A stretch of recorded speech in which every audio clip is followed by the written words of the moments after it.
So recently I cut 20 pounds in 2 months with 3 really simple changes. And in today's video, I wanna break each one of them down so that you can implement them right away if you're trying to lose fat. Now these 3 simple changes might come as a surprise to you. And after training for 15 years, I was actually pleasantly surprised to notice faster fat loss over the past 2 months with just a couple tweaks. But it's a lesson that fitness is a journey that goes on forever. And even though I've been in the game for over 20 plus years, I'm still learning new things about myself. And today I want to share them with you. So let's just jump into the first change I made to lose 20 pounds in 2 months. Now, 2 months ago, I set a goal to do a photo shoot at our live event with all of the clients that come in from all around the world here in our headquarters in Northern Virginia. So I have a team that also wanted to do a photo shoot. So we were all motivated and excited to show up in our best shape ever, to not only take pictures with each other, but take pictures with a lot of our clients coming in who wanted to take their after picture. So my cut started at 226 pounds, and I ended up getting down to 206 pounds for the photo shoot. Now, normally I wouldn't need to lose 20 pounds. In the past, I've lost 15 pounds, 12 pounds, because I stay pretty lean year round. I usually stay anywhere from 13 to 14% body fat, sometimes even lighter than that year round. So I don't have a lot of weight to lose, but this time I had a big goal. I wanted to come in well under 10% body fat, which would have been one of the leanest states I've been in a long time. So the first thing I did differently going into this cut was I cut back on my total training volume.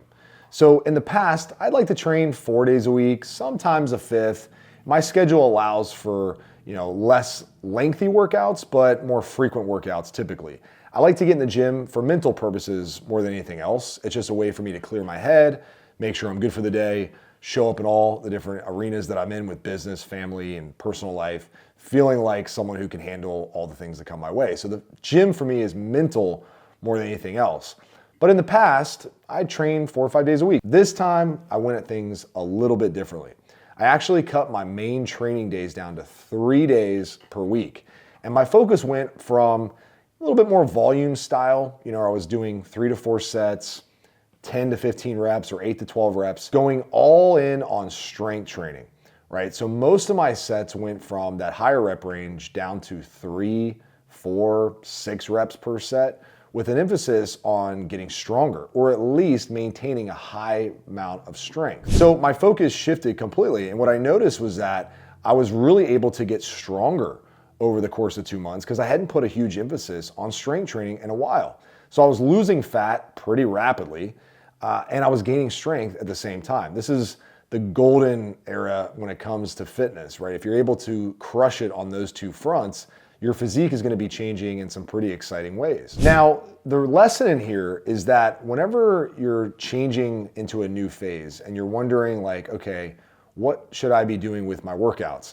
The best rule of thumb I can give you is to do kind of the opposite of what you've been doing for a while, right? So if you're like, hey, I've been training in, the 8 to 15 rep range. Well, I'd probably cut that in half for a period of time because that'll be a new stimulus. Your body should respond pretty well. And it just gives you something a little bit more exciting. At the end of the day, there's really no wasted sets. If you're taking your workout sets to failure and you're putting your body and your muscle under duress to the point where it has to send a muscle building signal, you can build muscle with a wide range of reps. But for me, it was just a reminder to get stronger. Instead of just kind of maintaining the muscle I had and the strength that I had, I was able to make some gains in a lot of areas, which resulted in my physique looking, in my opinion, better than it has in a long time. But what I also noticed with less frequent workouts is that my appetite was much more under control. So I just wasn't as hungry this time around. And this is probably just because my output was just different, right? So I wasn't burning through my carbohydrate storage as fast. My body was just probably a little less stressed out. And I just was able to control the appetite much better than in years past. But this led me to change number 2, something I did to kind of offset my appetite even more. The second thing that I did a little bit differently this year, instead of having one big walk that I would go on every single day for like 45 minutes to an hour like I've done in years past, I broke this up into more frequent, shorter walks. And what I did was I would time it for right after I would eat. So typically I would eat 3 or 4 times a day, usually middle of the day around like 11 to 12 o'clock. then I'd have an afternoon snack around 3, then I'd have a dinner around 6, and then I'd eat, a late night snack around 8. I wouldn't walk after my 8 o'clock one, but the other ones, I would go for a quick walk, typically right after, 10 to 15 minutes. And what this did was to help my food digest a little bit better.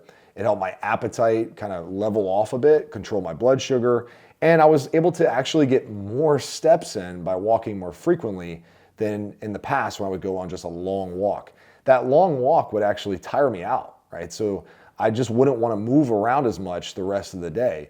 And I noticed this time my energy was higher and my output was greater. So in the past, when I was cutting, I'd average about 12,000 steps a day.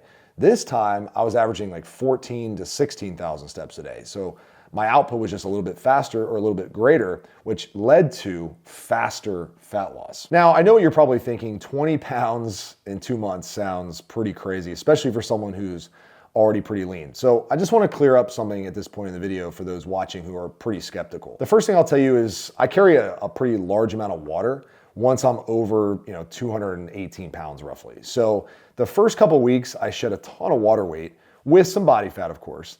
But I think after losing my water weight, I probably lost about 12 to 15 pounds of actual fat.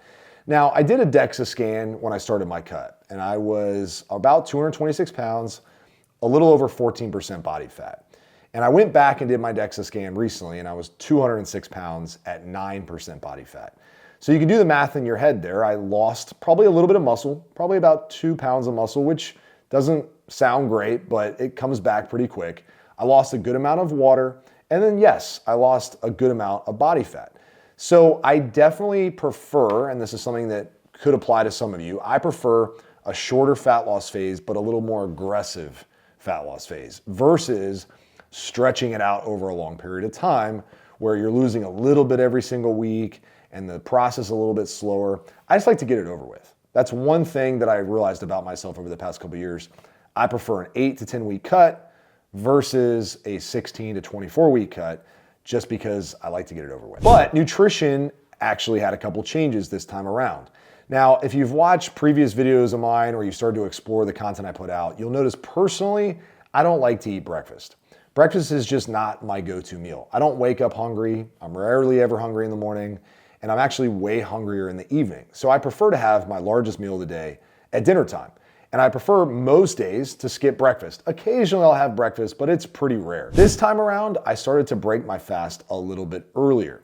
And I was just experimenting, to be honest. There was really no reason behind it besides I noticed that I started to get hungry just slightly earlier. So in years past, I get hungry around 12:30, 1 o'clock.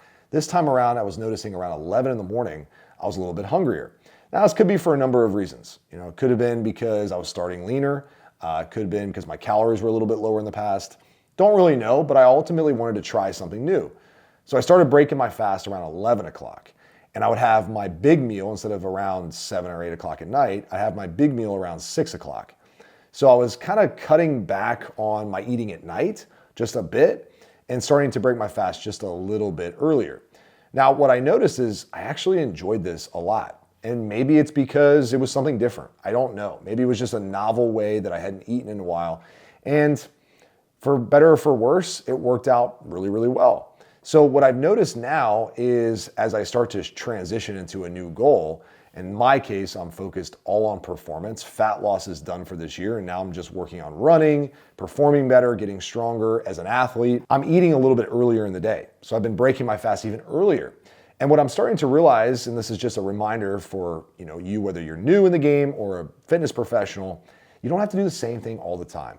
You can go through chapters where you try new stimulus, you try new schedules with eating, you try new foods, and you give it a shot for a good period of time before maybe going back to what worked in the past. For me, this was just a new way of scheduling my food, and it worked out great. The one thing I will say that it impacted in a big way, in my belief, was my sleep quality. I noticed going to bed on a slightly less full stomach actually resulted in me falling asleep easier and staying asleep at night a little bit easier. This is really important when trying to lose fat. For me, high quality sleep is one of the biggest driving factors behind a successful fat loss phase. I like to be in bed for at least 7 hours a night. And out of those 7 hours, I like to be asleep for at least 6.5 of them. Ideally, I would get more sleep than that, but with a busy schedule, this is kind of where my average plays out.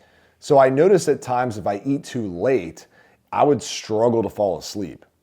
So when I changed this up and my big meal was coming a little bit earlier, a couple hours earlier than normal, I'd still have, a yogurt bowl or something an hour later, but I was going to sleep with a less full stomach. This resulted in better quality sleep for me, which of course I think impacted my success rate when it came to cutting body fat. Something for you to consider, something for you to play around with.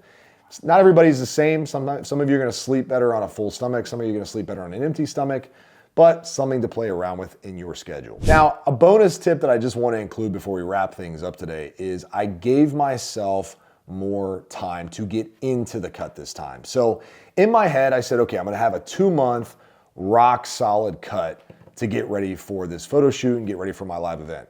But leading into that, I gave myself a month to start getting into the right mindset, start getting into the right character. And this is something you should consider for yourself.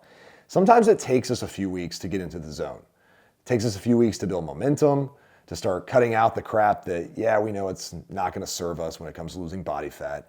Getting into the mindset of like, okay, I got to do more than 3 good days in a row, right? It's got to be 4, 5, 6, ultimately 7 quality days in a row if I want to have a successful cut. Sometimes it just takes a little bit of time. I've been in this game for a while. I like to maintain a lean physique year round. Losing body fat gets harder when you tap into super lean levels, right? Getting below 10% is not easy by any stretch of the imagination. You're going to be hungrier. You're going to feel a little more run down, right? So I needed to give myself a little more time to get in the groove. In the years past, I would just jump right into the cut. Maybe give myself a couple extra weeks, right? Maybe 10 to 12 weeks, but I would jump right into it. What I noticed is that it took me like 3 or 4 weeks to really get in the groove, to really buy into the fact that I'm going to lose fat. I'm going to stick to this. Yes, even a guy like me who's been in the game for 20 years, it takes some time. So this year I did a little bit different. I said, all right, this first month, I'm just aiming for like 50 to 60% being on point. And this doesn't really count towards the time that I cut. But by the time I was 8 weeks out, I was fully locked in. I was fully ready to go.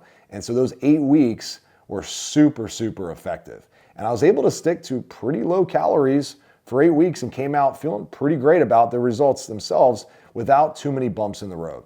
Just something for you to consider next time you're planning on losing fat. Maybe allow for a ramp-up period just to get acclimated, just to get the momentum built in the right direction. If this video was helpful, let me know in the comments. Don't forget to like, subscribe, and leave me a comment and let me know if these tweaks that I made give you some ideas for your next cut. If you're watching this video and you're frustrated with the gap that is in your life when it comes to health and fitness, you just don't have something sustainable, enjoyable, and effective that is allowing you to feel good about yourself again, allowing you to overcome injuries and just get back into the groove when it comes to your health and fitness. If you have a busy schedule, family, work obligations, and you're just wondering, how do I fit fitness into that without cutting out the things that are important to me? Well, that's where our True Transformation program comes into play. We know you want to be a champion. We know you want to succeed in all parts of your life, and fitness is no different. But you need something sustainable, you need something enjoyable, and you need something that's going to give you the results that you're after.